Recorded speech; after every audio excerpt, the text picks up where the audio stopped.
Question. What kind of bear is best? That's a ridiculous question. False. Black bear. Fact. Bears eat beets. Oh. Bears. Beets. Battlestar Galactica. Bears do not...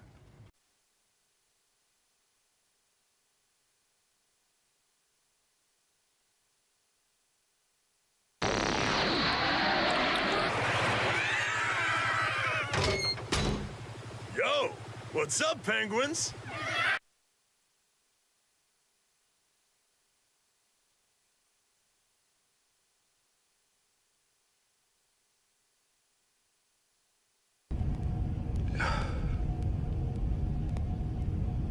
Duke, what's with the hair? You got aspirin? You should feel better momentarily, and your memory will slowly return. Duke, what's with the hair? The specific...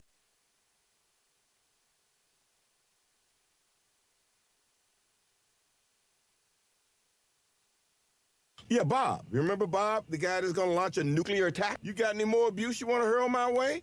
Or are you ready to go in here and take care of Bob? What do you propose, Bob?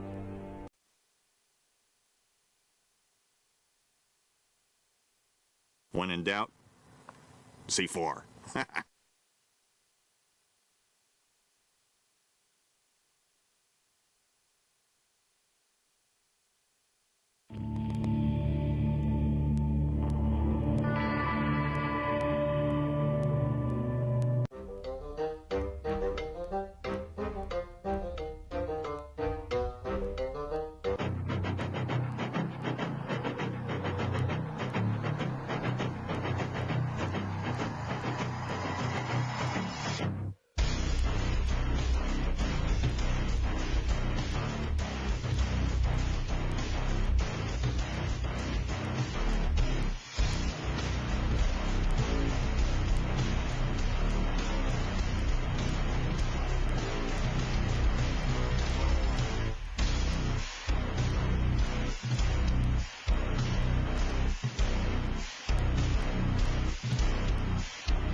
Well, hey there, campers. It's your friendly neighborhood penguin, Bob, here.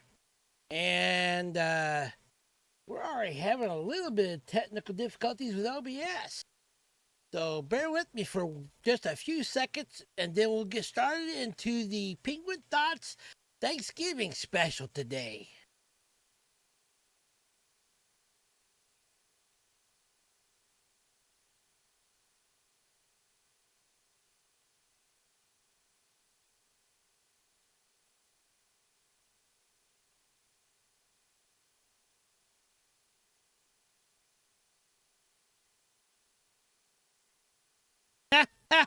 Hey, Tracy.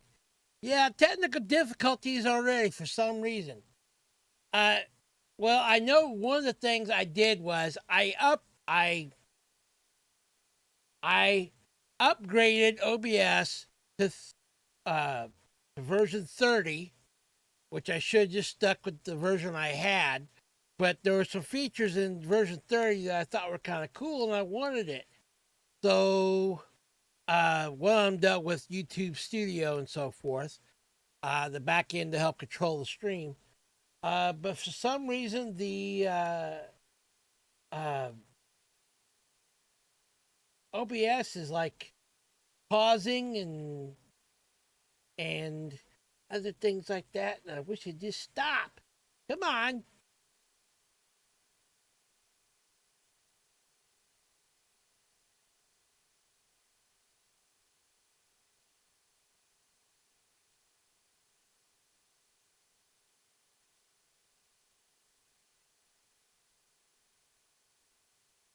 Okay, let me do this.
Okay, let's see here. Hopefully, that won't be any more problems. Ah, right. You know, it makes perfect sense for this little penguin to have technical difficulties on the first Penguin Thoughts Thanksgiving special. It just seems appropriate for some reason. I don't know why.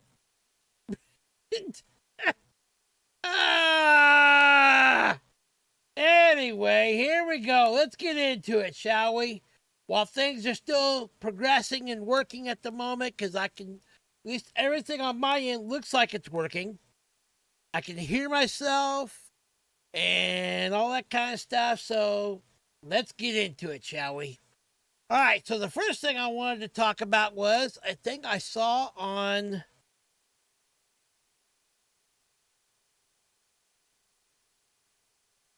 Twitter, actually formerly known as Twitter, on X, by Penguins International.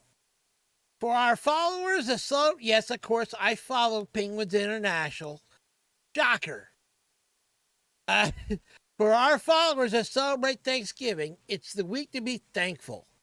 We decided to list a few things that Emperor Penguins are thankful for. What do you think Emperor Penguins are thankful for? Here's their list. And I agree with most of these, being a penguin, that is. Plentiful fish and krill without risk of overfishing. Sea ice for breeding. Insulating and waterproof feathers. That right there is the best part of being a penguin. I live in the cold, but I don't get that cold because I have insulated and waterproof feathers. Yeah, baby. And then counter shading to help with camouflage. Now, what they're talking about is why penguins look the way they do. They're black on the back and white on the front. It's because when they're floating on top of the ocean, they blend into the sky. So they are camouflaged.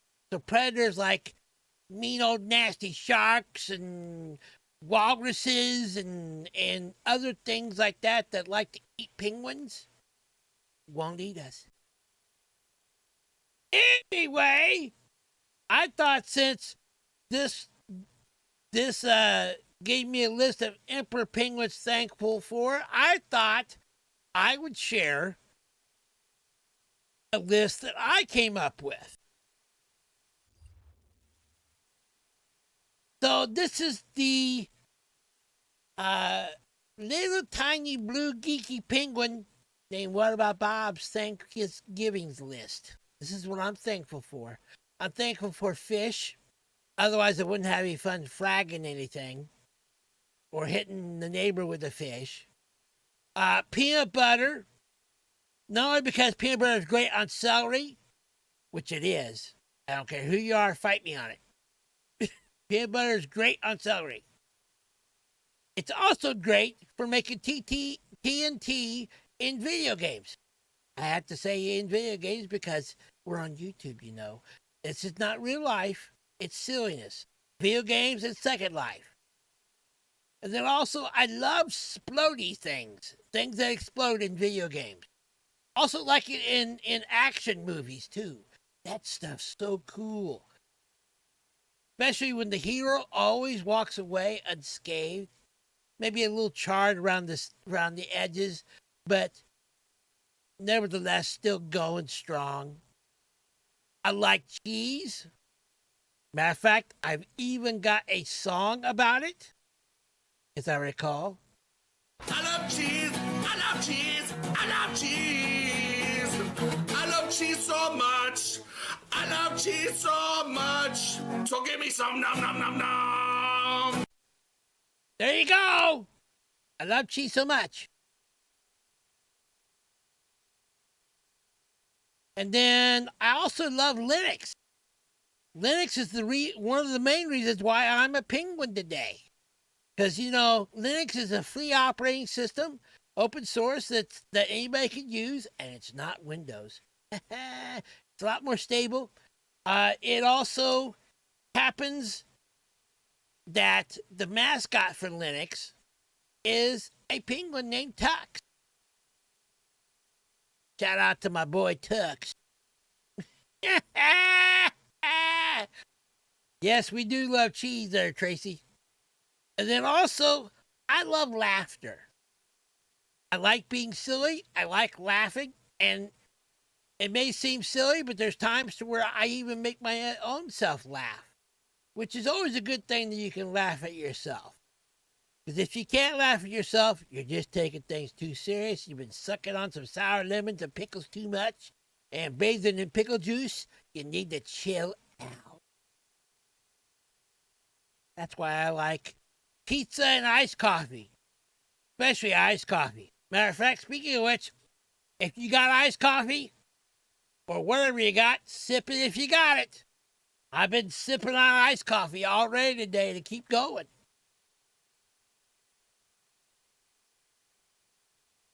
And I'm doing it without even saying or hearing the word potato Kennedy. Of course, also, you know, who doesn't love pizza? That's really good. Don't spit ice at me. I'll spit ice back. I need to get an animation for that. Chill, dude. I am chilling. I'm a penguin. I'm always chill. And then I'm also thankful for Christian music, especially bands like Skillet, Pillar, POD, things like that. I am a heavy metalhead penguin, always have, but I listen to only Christian music, so I am a Christian heavy metal rocker. Yeah, baby. I also like computers. Without computers, I wouldn't be talking to you right now because I'm sitting in front of two different computers streaming to you. I got my gaming PC and I got my streaming PC, and I got a bunch of monitors and weird gadgets and things like that, and my microphone. And without all that, I wouldn't be able to do this right now, talk to you, so that you can get to know me and I get to know you, and we could spit ice at each other, slap each other with fish. Also love video games. I am a huge gamer. I've been playing video games since, since about 5 years old. So that's a long time. And I'm also thankful for my real life family, even though some of them I don't get to see as much as I'd like. I still miss them. I still love them. And I'm thankful for them.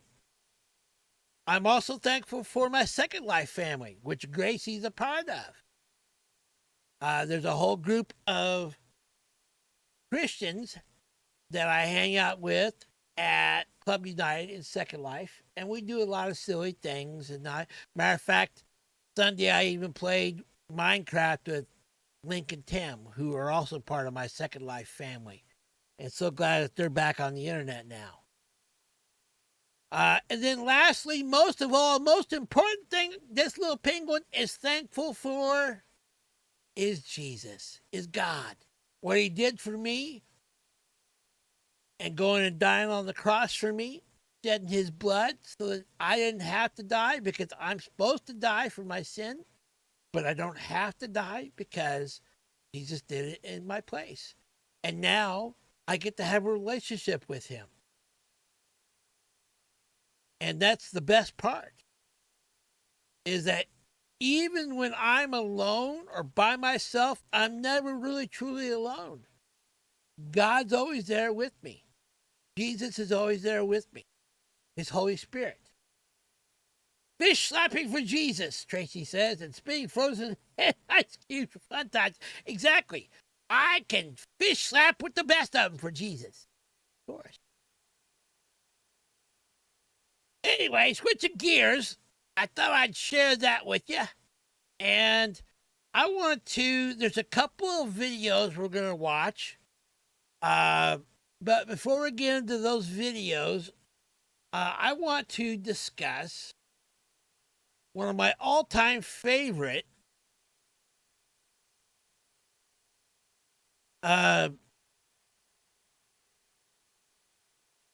things to watch around the holidays. And that would be the Charlie Brown special. Around Halloween, I watched The Great Pumpkin, Charlie Brown. I have not watched this completely yet this year. I will eventually. I'll watch it tomorrow on Thanksgiving. But this is the Charlie Brown Thanksgiving special. But I thought I could show some stills about it, and we could talk about it. And talk about maybe the parts we like and parts we don't like and parts that are weird. Like, for example, this first part right here. Charlie Brown is always the sucker for this. And Lucy knows it. She cons him in every year. You know, it'd be really crazy if I honestly believe someday he might actually kick that football. But every year, nope, lo and behold, at the very beginning of the special, Lucy always talks him into doing it and then pulls the ball away at the last second. And he goes flying up in the air and lands on his back. See, right now he's pondering it. And there he goes. On his back. Poor Charlie Brown, I tell you.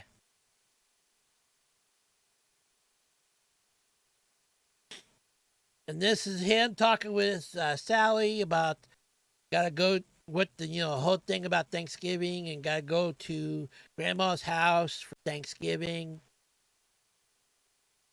And of course, there's Sally's sweet baboo. That's Linus underneath the blanket. And here's where it all goes cray-cray. Peppermint Patty, who, when you talk to her, you can't get a word in edgewise. She calls up Charlie Brown on the phone and says, "Hey, Chuck, what you doing for Thanksgiving Day?" And basically, instead of being asked to come over for Thanksgiving, she just invites herself and Marcy over to Thanksgiving, even though Charlie Brown is trying to get word in edgewise to tell her he's not going to be here. He's going to Grandma's house for Thanksgiving. She's just obviously not paying attention. She don't care. And now here comes Sally, and Charlie Brown's confused on what to do. And that's when they come up with the idea of having more than one Thanksgiving. I forgot they also invited Franklin. Peppermint Patty calls Charlie Brown back just to invite Franklin. This is when Linus presents the idea, well, why don't you just have 2 Thanksgivings? Have one here when Peppermint Patty comes over, since she invited herself. Rude.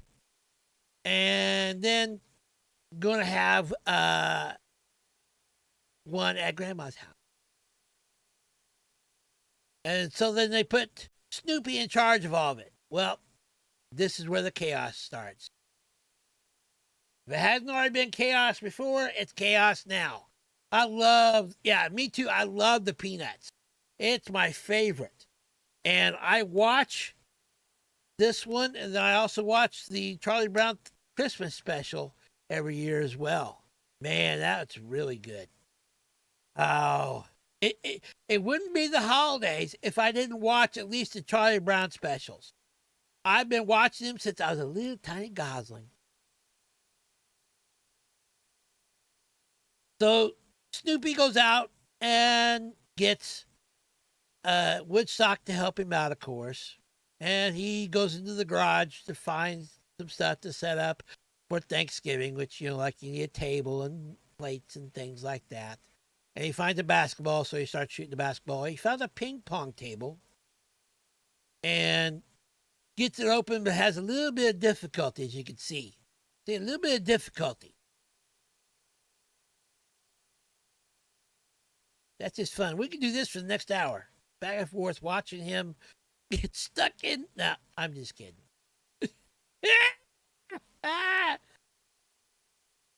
And then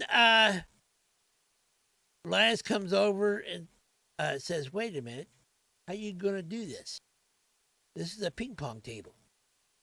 And then he gets out chairs. He has a fight with a chair. In classic Snoopy form, he fights with the chair type thing.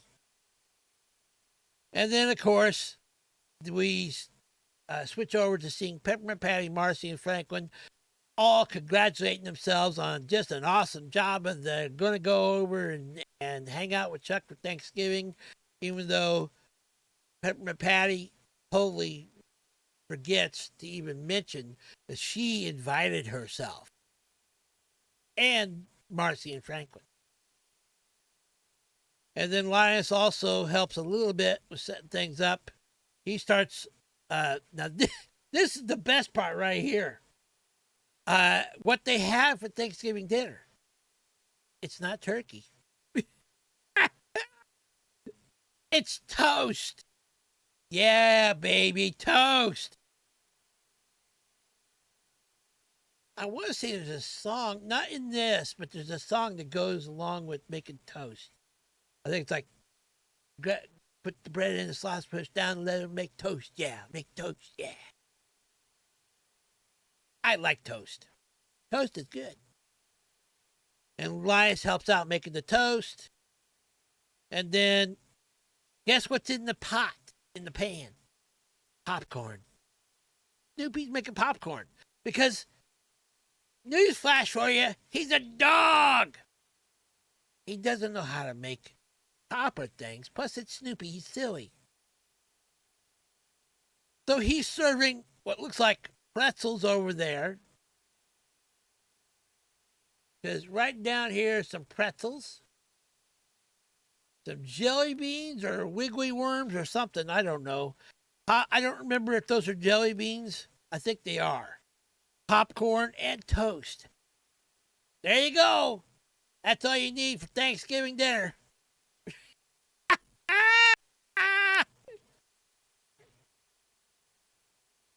I think if some people had that for Thanksgiving dinner, they probably wouldn't be happy. Because, you know, it's people have their preconceived notions of what they think Thanksgiving should be. And more than all the great food like the turkey and the stuffing and the dressings and the casseroles and the rolls and the pie. Oh, pie. I got a sugar-free pumpkin pie and a sugar-free apple pie in the fridge waiting for tomorrow. That's my favorite part, is the pie. But anyway, people have their preconceived notion of what Thanksgiving is. And Thanksgiving is, yes, it's all about, it can be about the food, but it shouldn't be what it's all about. It shouldn't be about just the food. It should be about being around the ones you love. Because life is short on this earth, and life really has no meaning if you don't spend it with those that you love. Because at the end of the day, that's what really matters. And being thankful for the things that are in your life. Even if things are not going well in your life. Everybody has problems. Everybody has difficulty. This life is not easy. And if you're not careful, it can literally suck the life out of you. All the hardships and the pain and the craziness and the hectic fast-pacedness, especially around the holidays. Everything's just so moving so fast all the time.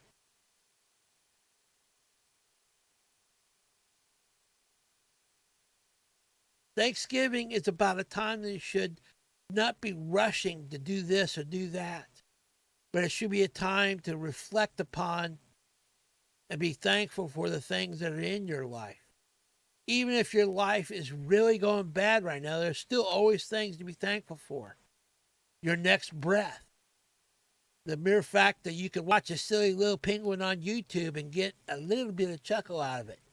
Maybe. Watch him sip down iced coffee like crazy. Speaking of which, take a sip.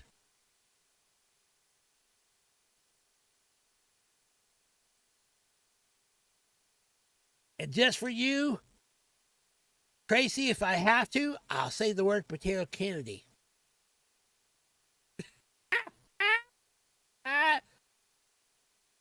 Anyway, let's continue on.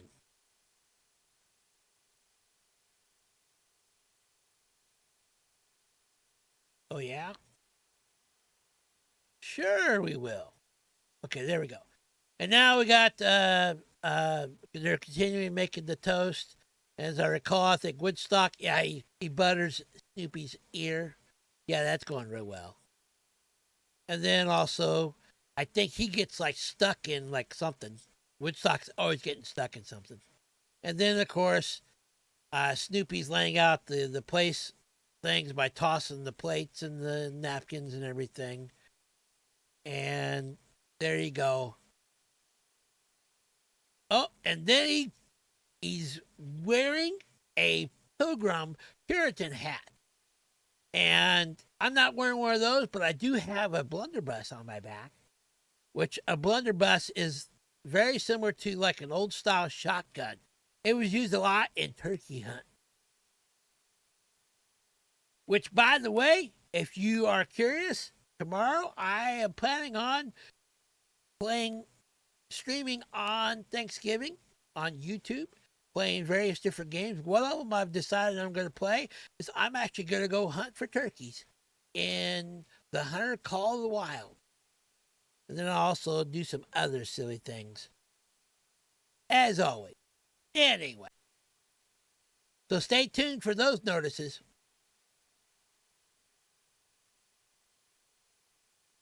And then they dress up like pilgrims.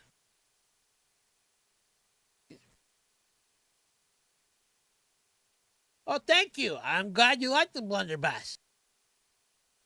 Notice Snoopy's got a blunderbuss here right now, but he's got a cork in the end of it with a string on the top, on it. That was what a kid's toy was like back in the day. I don't know if they still make those or not.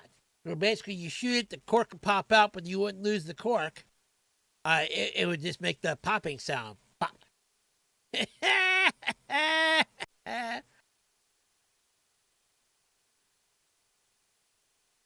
And then,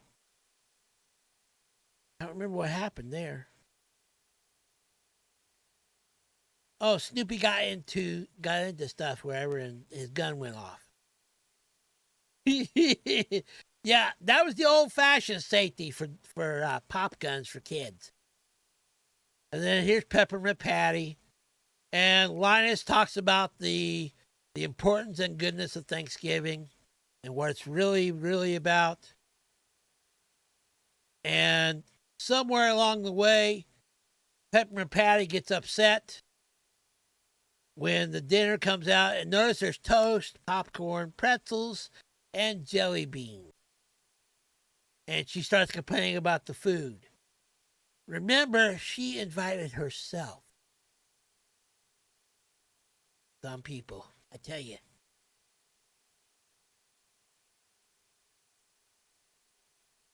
See? She's getting upset. Well, what do you expect? You didn't let Charlie Brown say a word on the phone. You just showed up with a bunch of friends and expected him to make dinner for you. Ah! She's definitely not paying attention to the whole point of Thanksgiving. But she eventually catches on. Yeah, she's not happy. And then, as I recall, at the end of this, Marcy also pointed that out to Peppermint Patty. And I think she makes amends with Chuck. That's who she calls Charlie Brown, as Chuck. And then they go to Grandma's house. Actually, back here, Charlie Brown's talking to Grandma. We don't actually get to hear Grandma. If we did, it goes. I love that part in all the Peanut stuff. That's what the adults sound like. They go.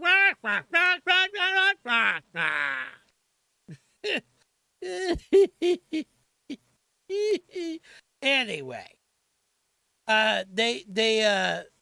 Charlie Brown talks to Grandma and says, "Hey, can he bring all his friends over?" And Grandma says, "Yeah, sure, right now we got plenty of food."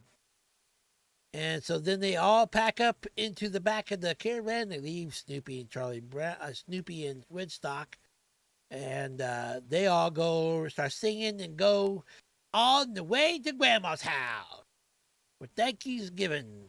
And then we get to see my favorite part: Snoopy and Woodstock have their own.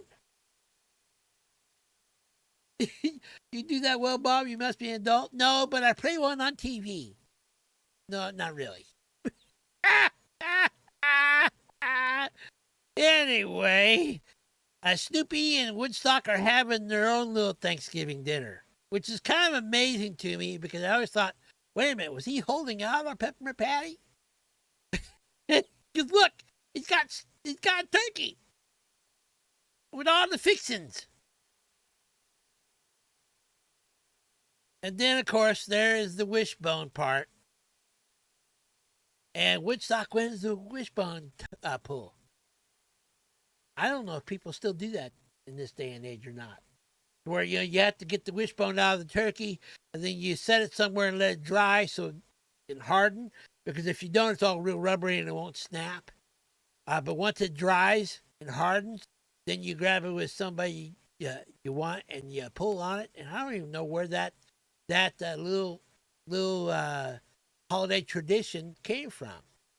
But you like make a wish. That's why it's called the wishbone. It's also the same name for salad dressing, I think.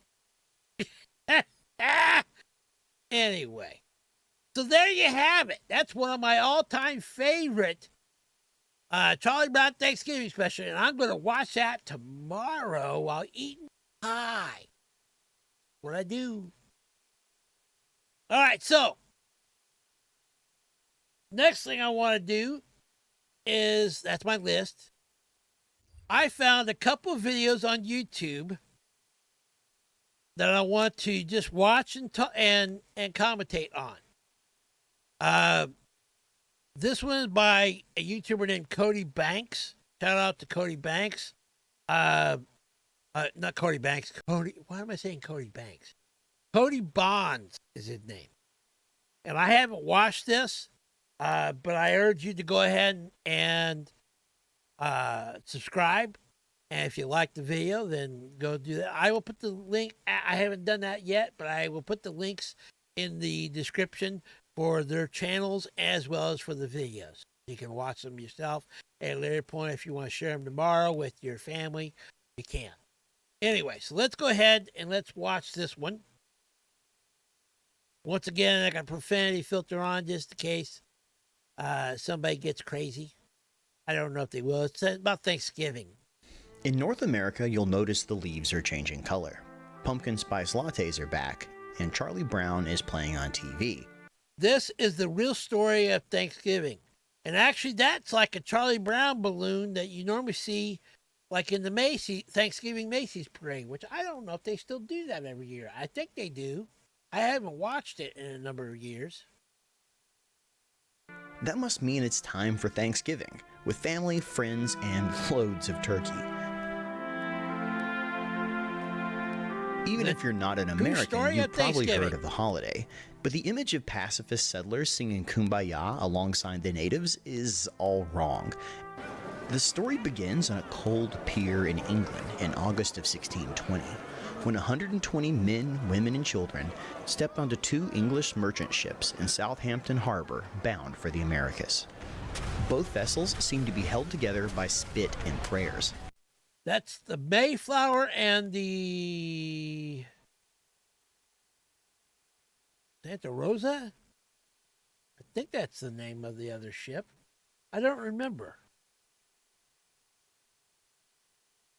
The Speedwell was so old, it had fought against the Spanish Armada in 1588. The Speedwell.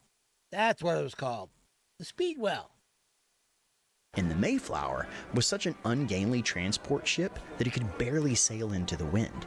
And since the North Atlantic in the fall and winter is nothing but westerly winds, it was the absolute worst ship to try and attempt a crossing with. But somehow the Mayflower had made it to the Americas twice before, even if it had taken twice as long as normal.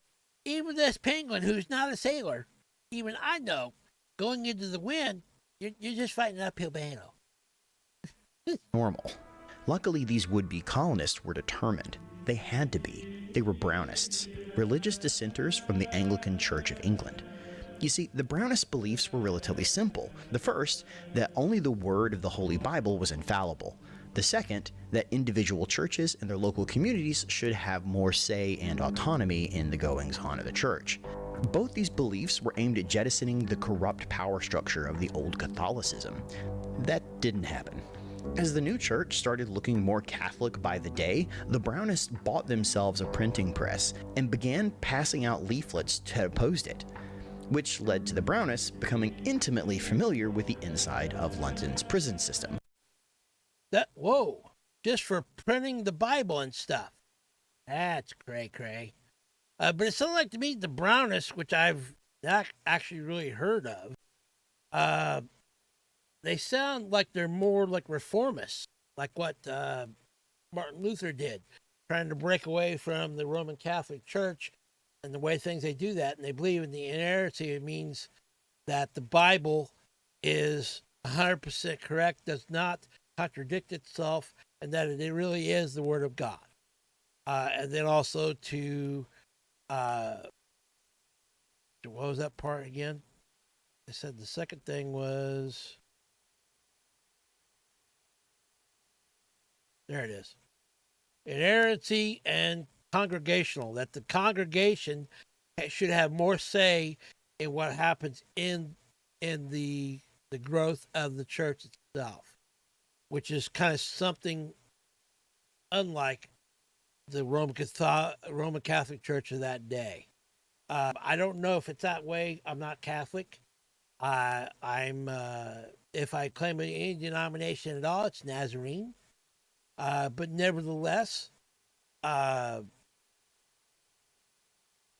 don't know if the Roman Catholic Church today is the way it is back then, but they were the Puritans and the Pilgrims that came over here that we hear about in this story at Thanksgiving. They were leaving because of religious persecution.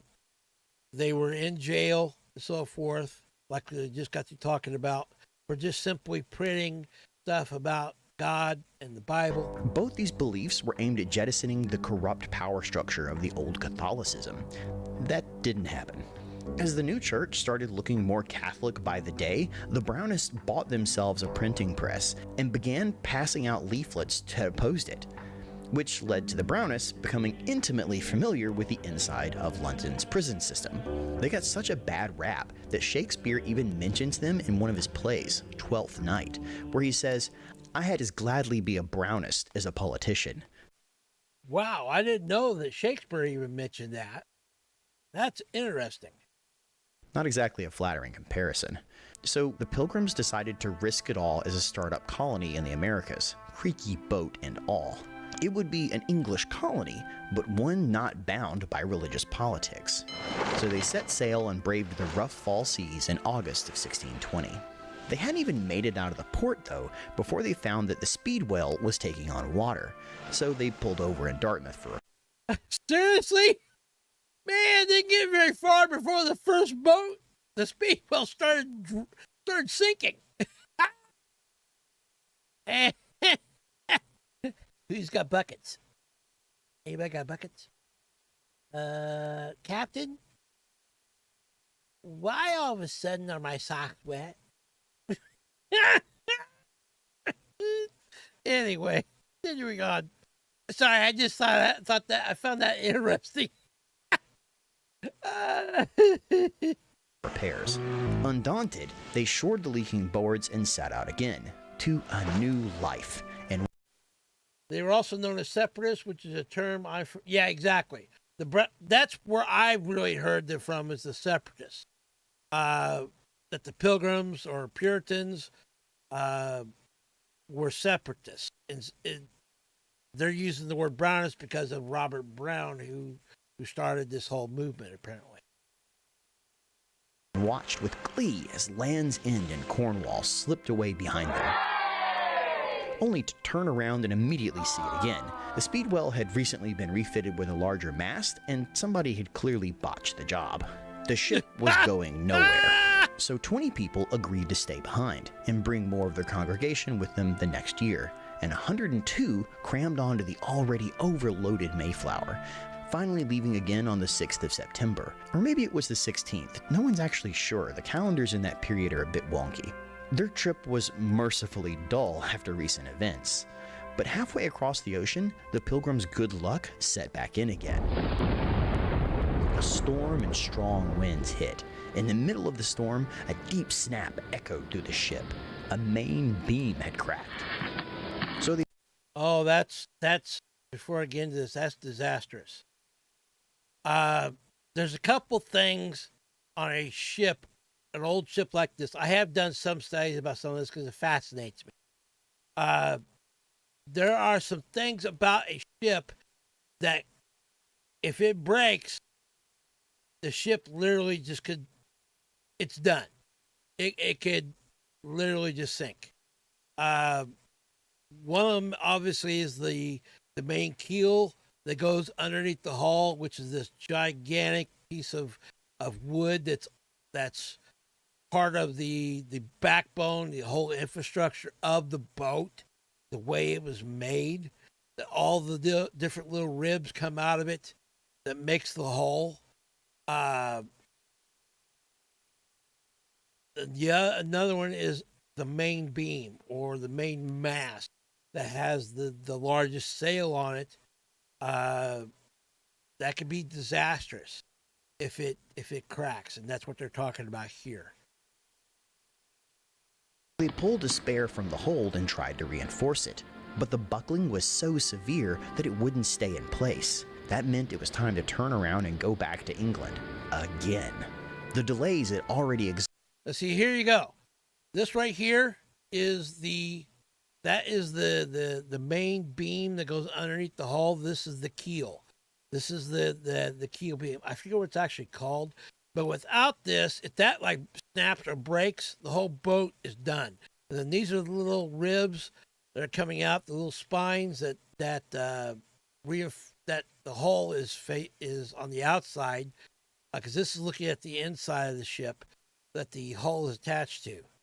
The main beam that they were talking about right here is kind of like the foundation beam that goes from the keel to the main deck, which is normally located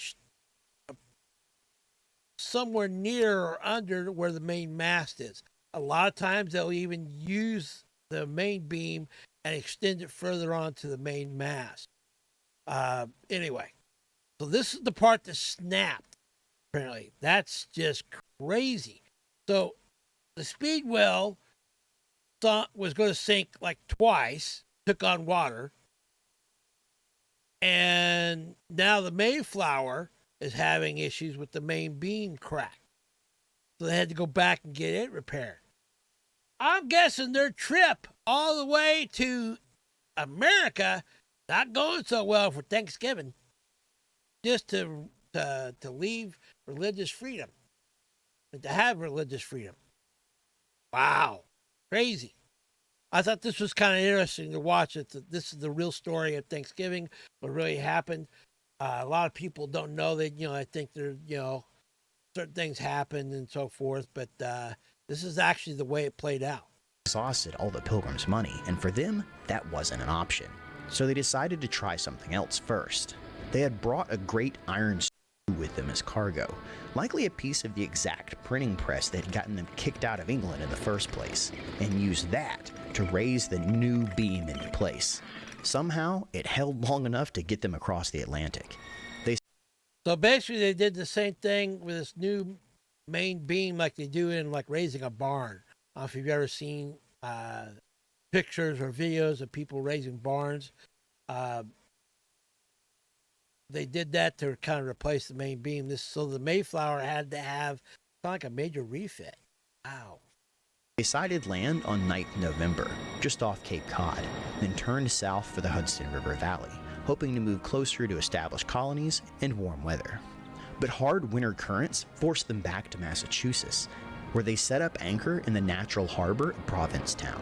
Knowing that their previous claim on this new land had been dodgy at best, the settlers agreed to draw up a new contract for their colony, styling it the Mayflower Compact. It organized them as a civil body politic created for the general good of the colony, where issues would be decided by vote. This set of rules and beliefs set down by the Pilgrims has since been called the world's first written constitution.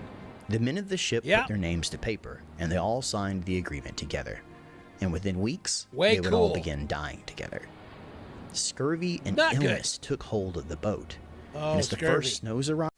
Just in case you don't know what scurvy is something that sailors used to have a problem with all the time dying from.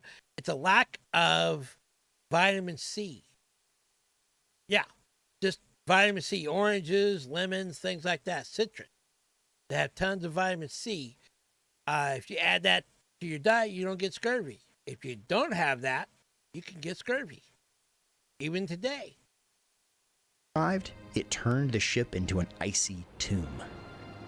Exploration parties were sent out to find a suitable place to build, and any man who could still stand was put aboard with swords, armor, and matchlocks.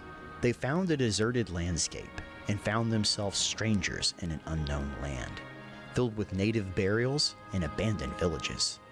But everywhere they went, eyes watched them. Going as far as they could each day, they camped on the shores, and in the dim morning, they draped their jackets over a barricade to dry, and made to move their boats back into the water. And that's when the arrows began to rain down on them. Grabbing muskets, they fired blindly into the forest.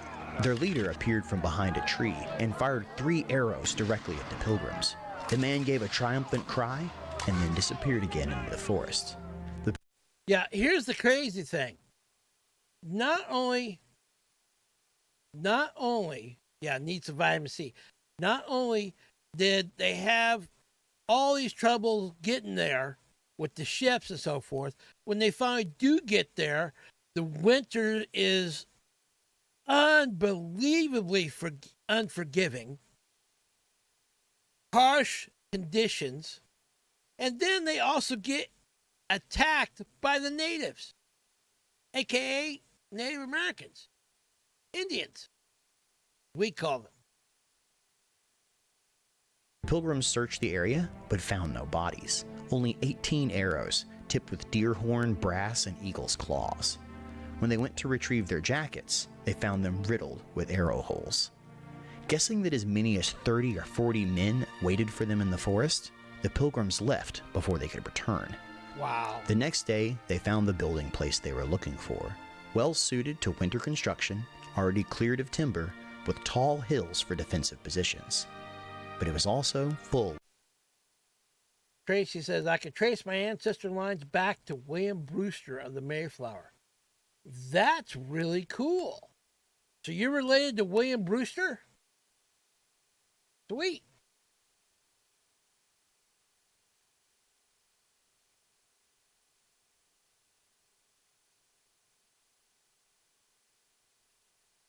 Of dead bodies. Pawtuxet had been a village of the Wampanoag people, also full of timber with tall hills for defensive positions. But it was also full of dead bodies.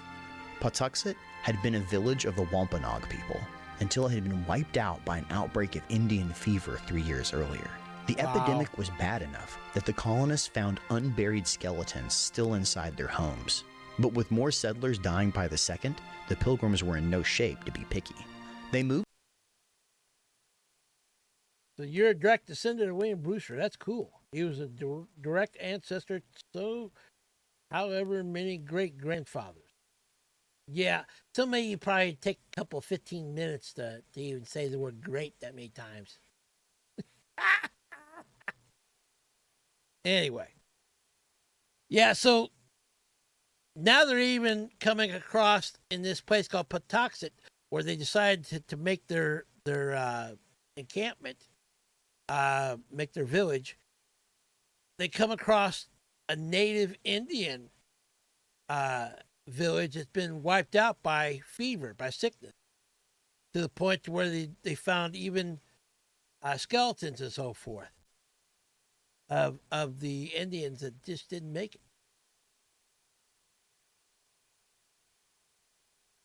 Yeah, right here. It says, out by an outbreak of Indian fever 3 years earlier, the epidemic was bad.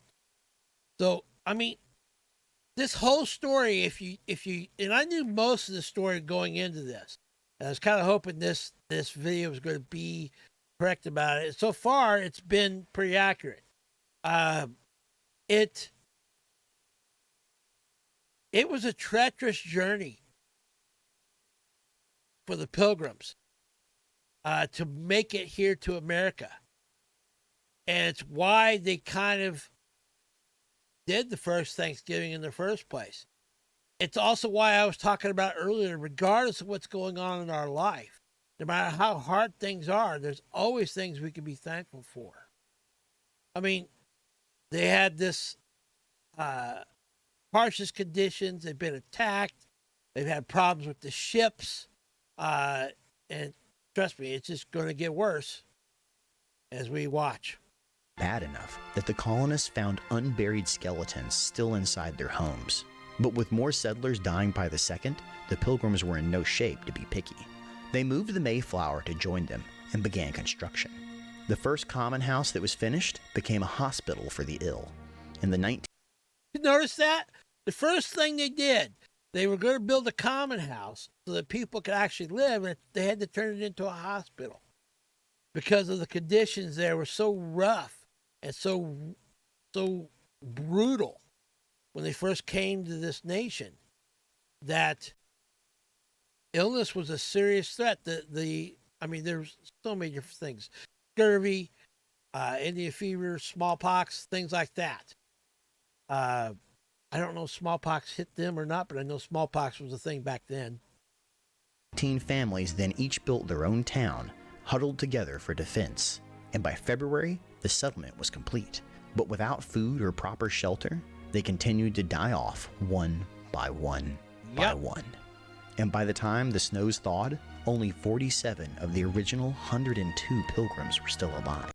So half of them were gone, were dead, died off due to one thing or another. It's amazing they survived. And half of the Mayflower crew had died as well. Those that survived now faced the danger of summer raiding parties, so they decided to fortify the village, bringing cannons from the ship to point outwards into the unknown wilds. Finally free of the bitter cold, they planted corn taken from the abandoned graves and storehouses of the old Wampanoag village. And with that first thaw came their first contact with the locals. A man, tall and dark-skinned, boldly strode out of the forest and made to walk directly into the center of their town. The pilgrims stopped him, guns pointed. Then he opened his mouth and greeted them in English, welcoming them to the new land, and then promptly asked for a beer to drink. He was Samoset of the eastern Abenaki, who'd spent years trading tales and supplies with English fishermen who passed through the area. And as he swapped stories over his acquired taste for English delicacies, he warned that not every tribe would be as friendly as his, but they could get little more out of him as his English was broken at best. The next week, Samoset returned with a new man, Tisquantum, known today as Squanto, who spoke fluent English. He was the last survivor of the Patuxet tribe, the very land the pilgrims now inhabited, who'd been taken by slavers as a boy and had lived in Spain and England before escaping back home again, only to find his own people had been wiped out by disease. He had been taken captive, a useful tool to deal with the continuing English encroachment. Squanto heralded the arrival of 60 armed warriors and their chief, the Wampanoag. The pilgrims grabbed their muskets and ran to the Wampanoag Indians. Those are the same ones that the pilgrims found that whole village of the Wampanoag had been wiped out 3 years before with a thing called Indian fever, which I don't know what Indian fever is. I'm not a doctor, and I don't play one on TV either. I'm just a little tiny penguin. Walls and waited for the worst. But neither side wanted to make the first move. With a bit of back and forth from Squanto, their chief, Massasoit, agreed to sit down with the pilgrims' governor, and after a healthy amount of liquor to loosen up both sides, they set about with the business of peace.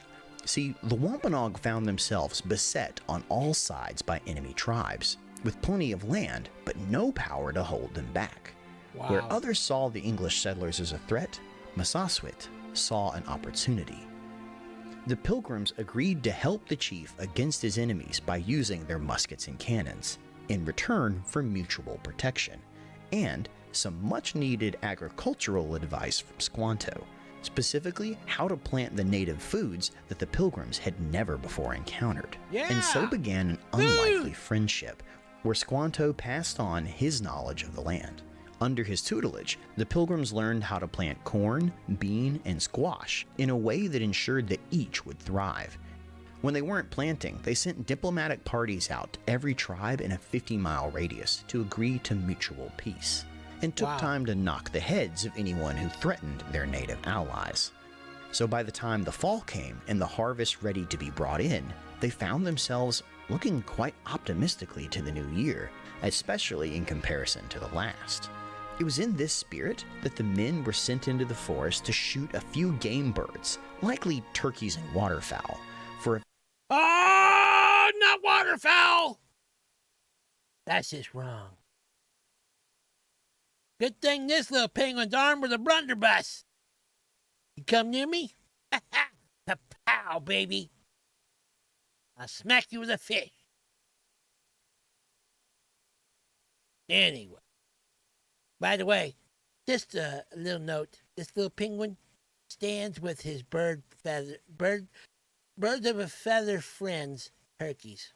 Eat more fish. Eat more fish, not turkey. And definitely not penguins. We're too chewy. We're gummy. And we taste like jalapenos that have been knocked up to be ghost pepper. So you'll get burnt. You'll die.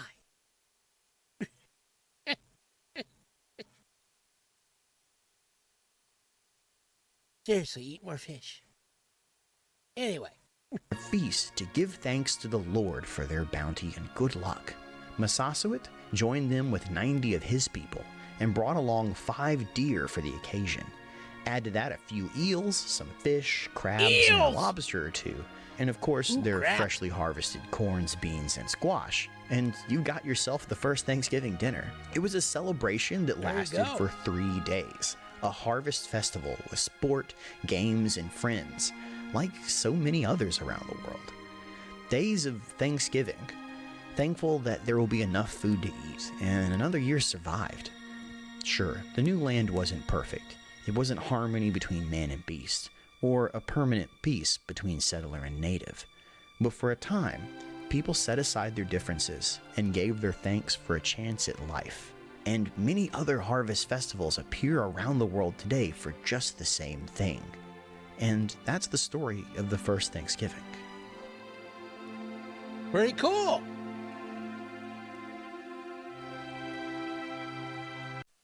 All right.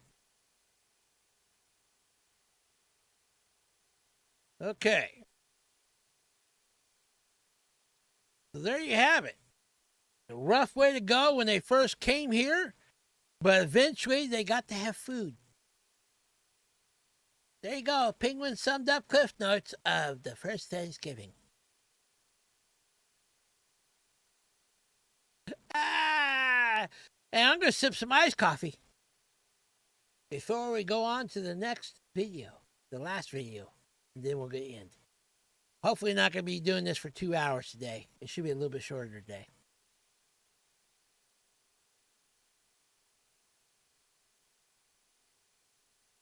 Okay.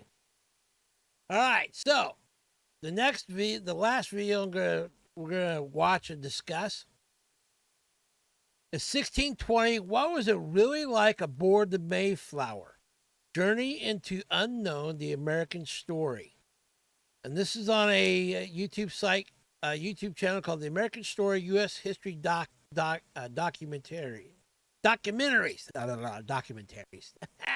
Not. I will also, once again, shout out to Cody Bonds, as well as to The American Story for both these videos.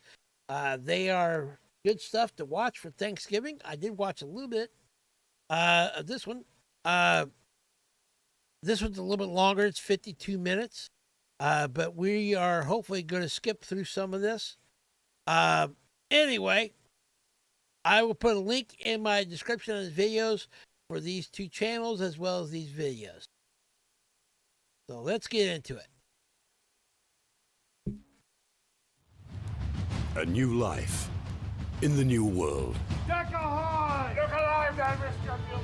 In Europe, kings dictate what their subjects believe, but not everyone accepts royal rule. The Pilgrim Fathers preach their own way of living. Radical in their beliefs, liberal in their social attitudes, the Pilgrims want to determine how they live themselves and are prepared to risk a journey into the unknown. They want equal rights for everyone, regardless of their religion. They draw up a contract which becomes the template for a nation. Fear of the Native Americans, danger and death mark their arrival in the new world. But the very people they fear help them to survive. Radical sectarians are compelled to sit down with American Indians. This is the story of the creation of the United States of America. Yeah, baby. USA.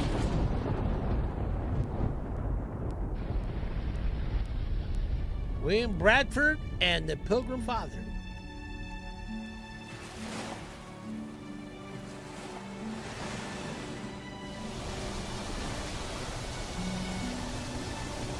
This is actually like a 50-minute film, but we're For not going to many watch all of Americans, it. the origins of their country begin with the Mayflower. The Pilgrim Fathers have come to symbolize many American virtues. In July 1620, English separatists set sail from their temporary home in Holland. See, there you go. English separatists. That's where I know that term from, too, what you mentioned, Tracy. The other video called them Brownists, and that's just because I think they were probably called both at some point, Brownists or separatists, meaning the same thing. They wanted to separate themselves from the Roman Catholic Church and to seek out religious freedom. That's why they left to come to the new country, to the new nation, a.k.a. America. America, baby. America. They're searching for a new home in the new world, somewhere they can live by their beliefs. A place their children and grandchildren can be raised and educated according to their faith and philosophies. Exactly. One man becomes a prominent leader, William Bradford. He chronicles their adventures in his book Of Plymouth Plantation. It describes the first 30 years of life in the settlement, a life he was to significantly shape. Oh, I've never heard of that book, Plymouth Plantation.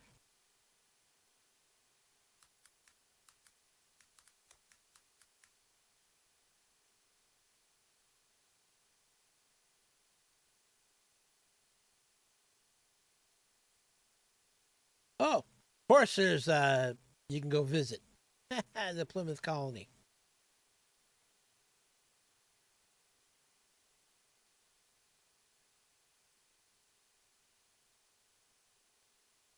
Nice and shiny kicked in.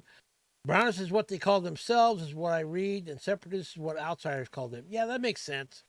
I mean, because they would call themselves Brownists because they were following Robert Brown, who was leading them to a new place, to new religious freedom.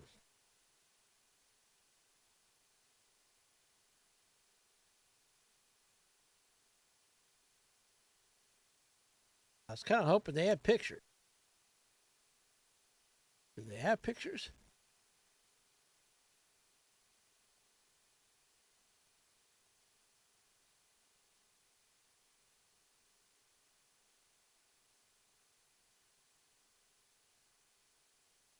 Just chalk it up to penguin nice and shiny syndrome. I saw this and I thought I'd click on it.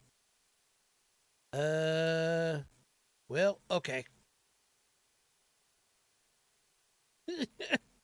Yeah, there's a game.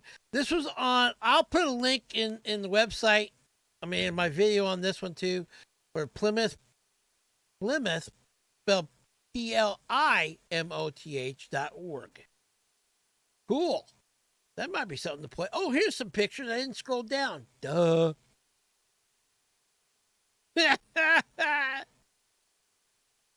Says Plymouth Poxet Museums bring to life the history of the Plymouth colony and the indigenous homeland.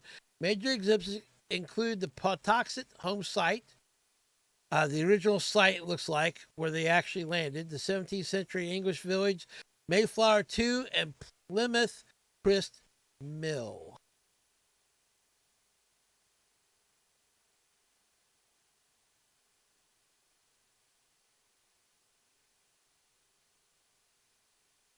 Can we look at this?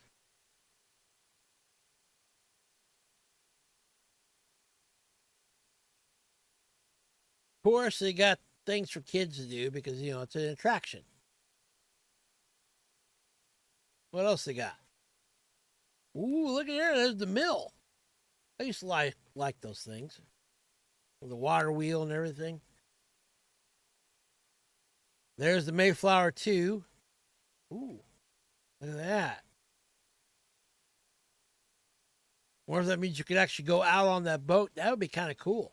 Obviously, this is probably not the original one. It's a recreation, obviously. I don't think the original one would still be seaworthy.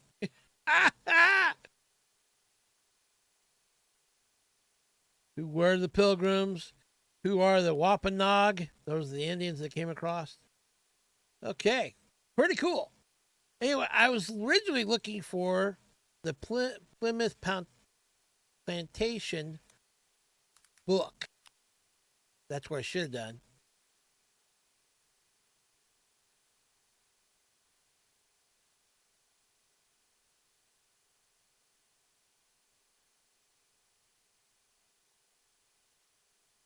And of course, you can pick this up on Amazon. I wouldn't want to read the actual book. I was just like, see, look. Of course, you can get it on Amazon for about $9 to $15 paperback, used, new, hardcover, 933 of Plymouth Plantation by William Bradford. There you go.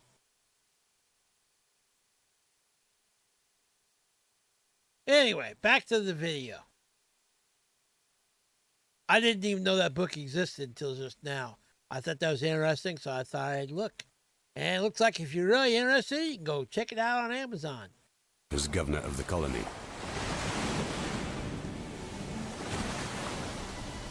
Bradford was extending the English horizon to the New World.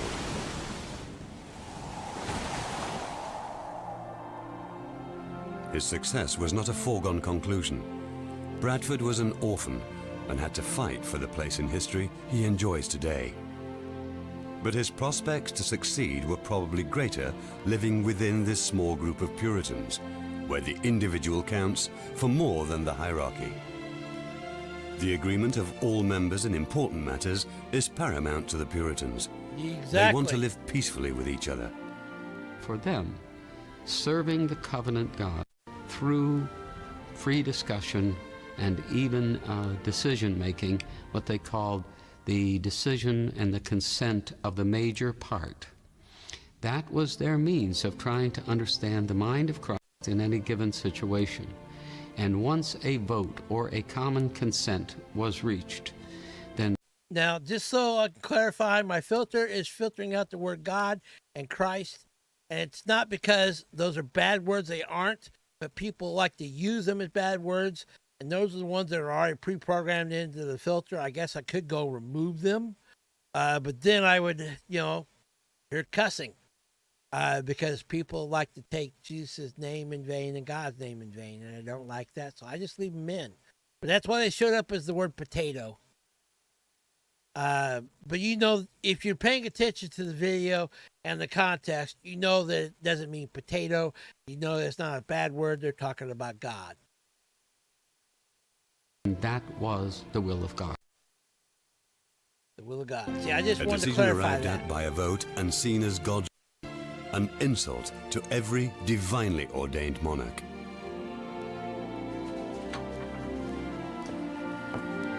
William, come along. William Bradford was born in 1590 in northern England at the end of the Elizabethan age. Orphaned as a boy, he finds comfort in a Puritan parish. He spends every spare minute studying the Bible translated by John Calvin, the famous Protestant reformer. But There you go. Let's skip ahead to...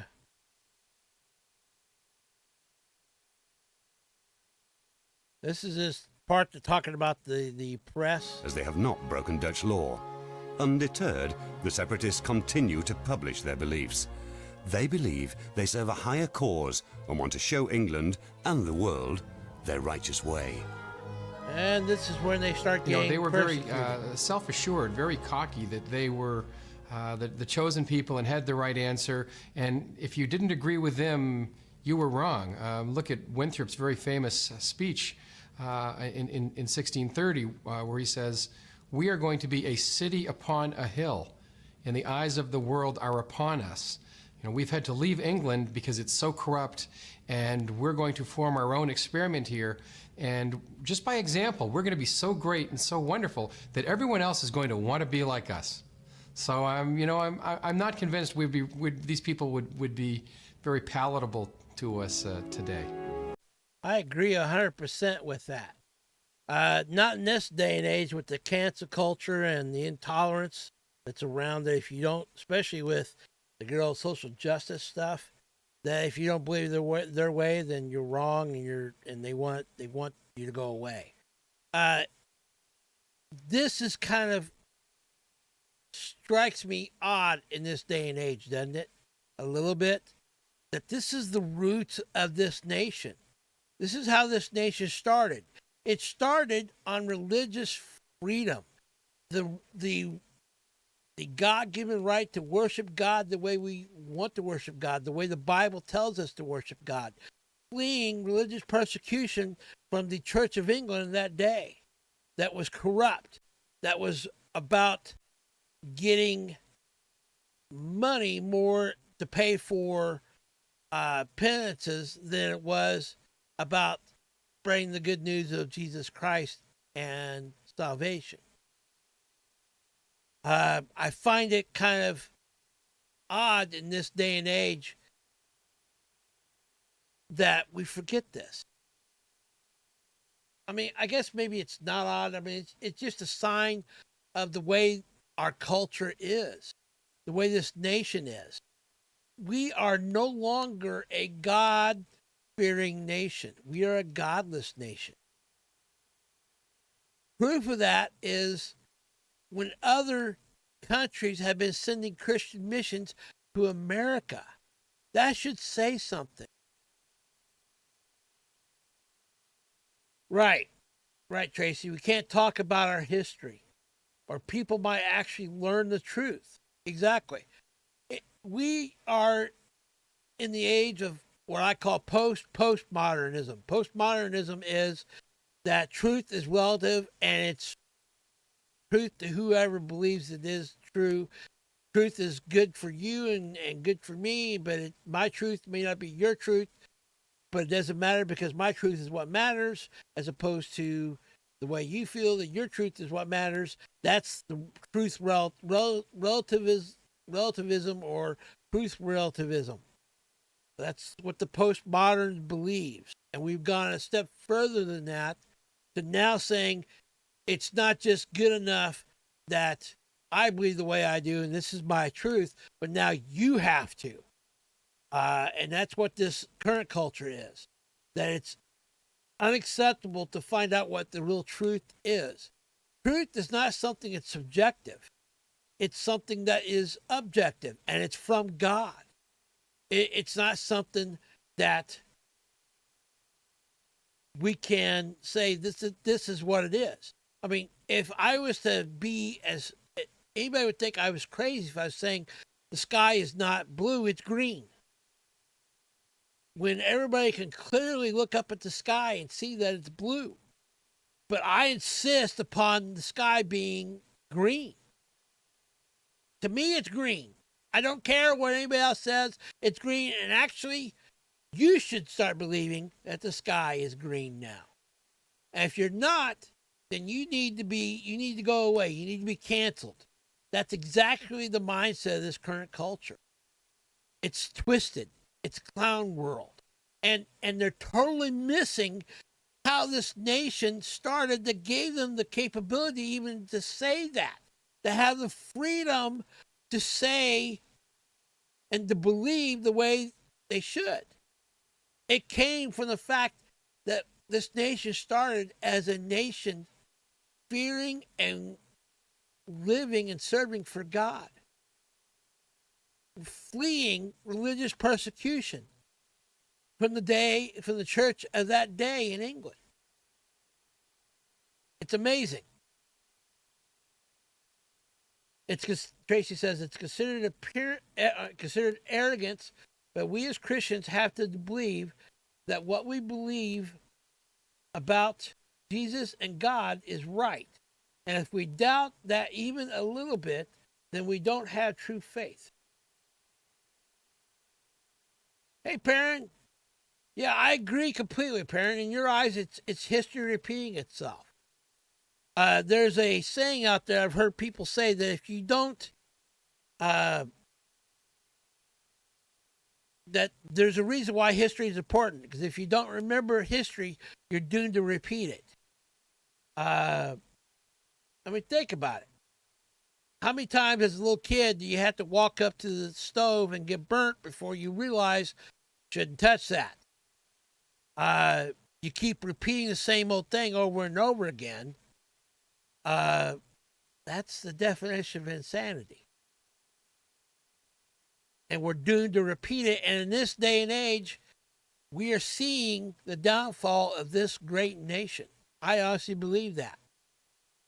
What's it going to take to turn it around? Well, like I said in the last Penguin Thoughts podcast, that we need to, as a nation, as a people in America, we need to get down on our knees. We need to humble ourselves before a God and seek his face and seek his forgiveness and his love and accept his salvation. And to turn from the way we're living, and then we will heal, then he will heal our land.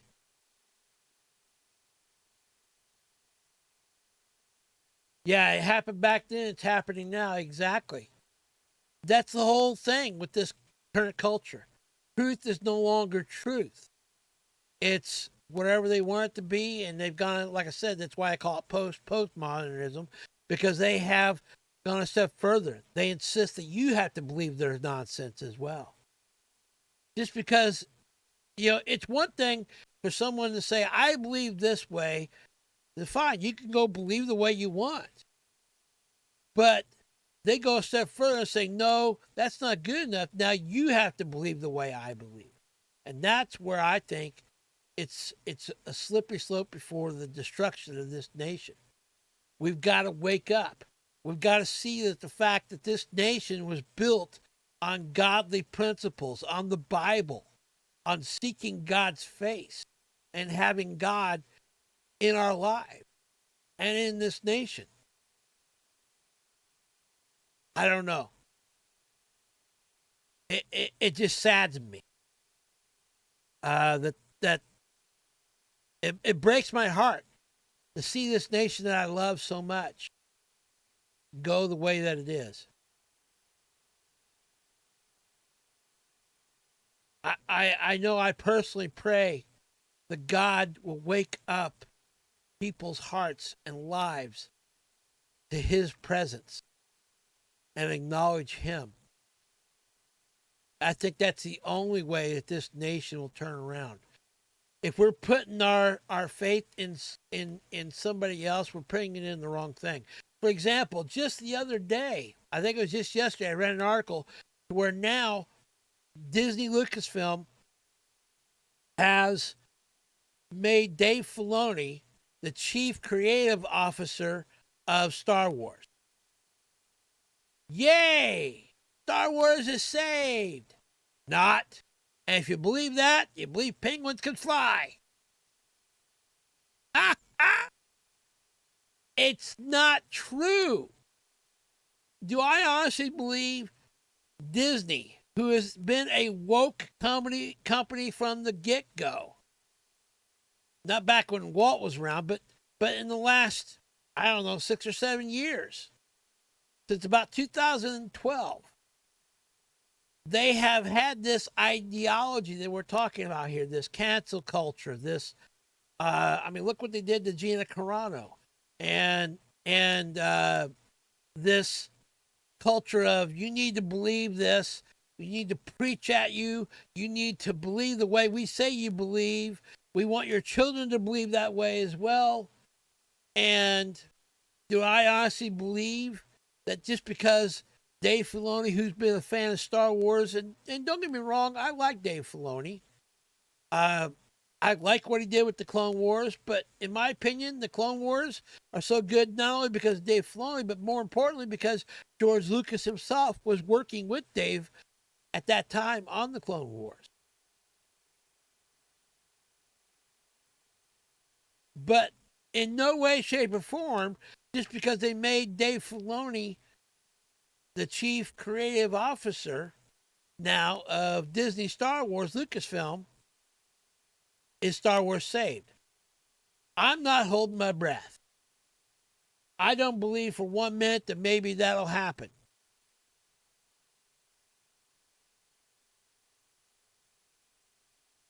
Oh yeah. There's so many things we can get into about Walt, but I think Walt would be really upset in this day and age to see what's happened to his company, to his brand. But I tell you right now, going back to Thanksgiving and that very first Thanksgiving,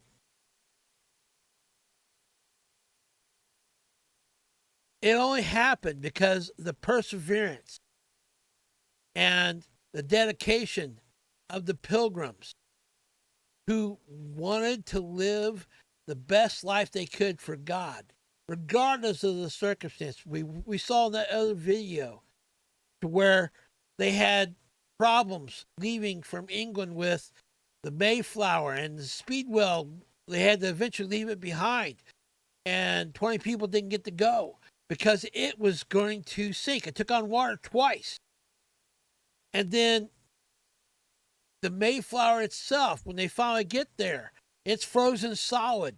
The Pilgrims show up and they encounter the first major winter storm that was brutal. And then they're attacked by the natives and low on food, and more than half of the Pilgrims died just to make it here to America. And that's how this nation started. It's a nation that started because of God and religious freedom and fleeing religious persecution.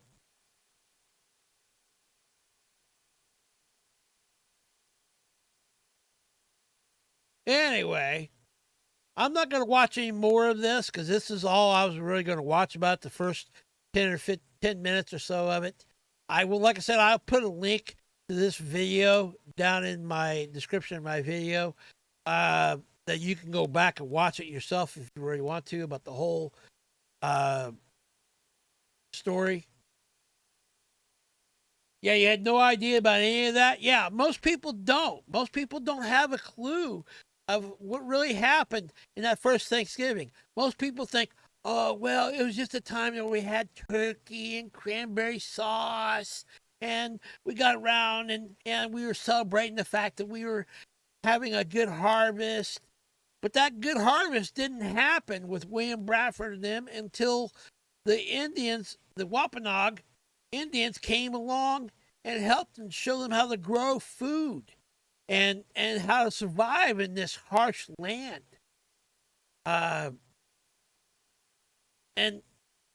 that's what the Thanksgiving thing was, a celebration of two cultures coming together. Imagine that in this day and age. Shocker. Cultures coming together that don't believe the same way. But yet, putting aside their differences and working together and having a meal together to celebrate that fact. That's what Thanksgiving's about God, about being thankful for the things that God has put in your life. The mere fact that we have a beautiful sky to look at.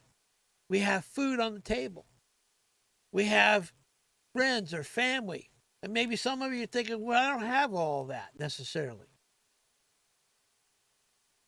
But one thing you do have right now, if you're watching this little penguin, you got a little tiny penguin staring right at you going, hey, I care about you out there.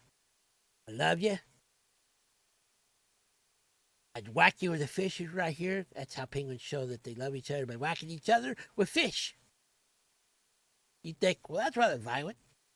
No, it's a show of love from penguins. What we do. And this little penguin, I know I went on a little penguin rant about what Thanksgiving is really about, but I encourage you, just like I had that list of things that were on my Thanksgiving list, things that I'm thankful for, I encourage you, find a moment this this holiday season, this Thanksgiving, tomorrow, in between the football games and the weird Aunt Ruth staring at you from across the way because you took the last dinner roll that she really wanted, and taking a nap when you get back up, grab some pie, and just ponder about the things that you should be thankful for. It's a time to count our blessings. Even if our life is hard, even if our life is rough, sounds like to me it couldn't be more rough than what the Pilgrims went through just to get to this nation. Sounds slimy. Yeah, exactly. But I'm telling you right now, if you take the time to sit there and eat pie, which, by the way, they're right there so you can be thankful for it, eating pie. I know I'm thankful for it. I'm going to have pie tomorrow. But while you're sitting there eating pie, being thankful for the pie, I bet you before too long you can come up with some things that you're thankful for. Because at the end of the day, that's exactly what Thanksgiving is about. Being thankful for the people and the things that are in your life. Hopefully that's God and your family and some good friends. And if you find yourself even alone on Thanksgiving or on Black Friday, you can always jump in on YouTube and watch your favorite silly little penguin, because I'm going to be playing some games and going crazy and having pie every now and then in between a game. Homemade pecan pie, exactly. Pie. Be thankful for pie. Anyway, I'm going to wrap things up here. I want to share with you, though, before we go, a verse that I think sums up Thanksgiving, this Thanksgiving holiday. It's short and sweet, and it's one you can remember. It's 1 Chronicles chapter 16, verse 34. And it says this. Now, I'm reading this in the English Standard Version because I think it sounds better. But I'll show you in the New Living Translation, which is my favorite version as well. But it says, "Oh, give thanks to the Lord, for he is good, for his steadfast love endures forever." I love that term, steadfast love. In the Old Testament, that's the Hebrew word for hesed, mercy or steadfast love. That means a love that's unshakable, unchanging, unwavering, regardless of circumstances, regardless of how you're feeling, regardless of whether or not you just ate your last piece of pumpkin pie. God's love doesn't change. God doesn't change. His love is the same for you, and it endures forever. So there you go. Take that tomorrow, and when you're eating that slice of pumpkin pie or pecan pie, or whatever you're eating, take a few seconds to think about this silly little penguin, and that remind yourself that 1 Chronicles 16:34 says that God's love endures forever, and to be thankful for it, because he is good. So, anyway, there you go. That was the first Penguin Thoughts Thanksgiving special. And I hope you enjoyed it. I hope you got something out of it. And I hope that you don't eat too much. I hope you maybe watch a little football if you want to, if you're into that type of thing. I don't know if I'm going to or not. Probably not. But I am going to eat pie. Pie is essential. At least for me it is. My favorite part.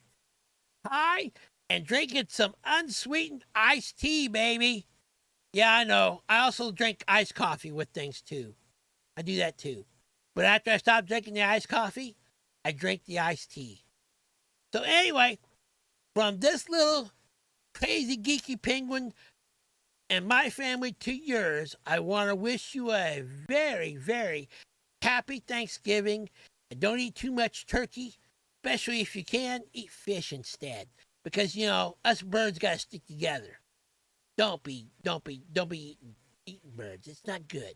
Not healthy for you. We don't all taste good. We taste like chicken. Chicken's plain. Go have yourself some fish. Or I hear cow's pretty good. Maybe cow on a stick. I don't know. Anyway, I'm rambling on. So I just thought I'd share all that with you today. And I hope you have a very good Thanksgiving and happy turkey Thanksgiving Day to you too. Complete with gravy and cranberry sauce coming out of a can. There you go. I'll catch you later, peeps, on the next one. I hope we see you later on. Maybe, I don't know if I'm going to play tonight or not. I might game a little bit tonight, but I'm definitely gaming tomorrow and a little bit on Friday as well. So, I'll catch you later, peeps. Happy Thanksgiving, and may God bless you this very good holiday.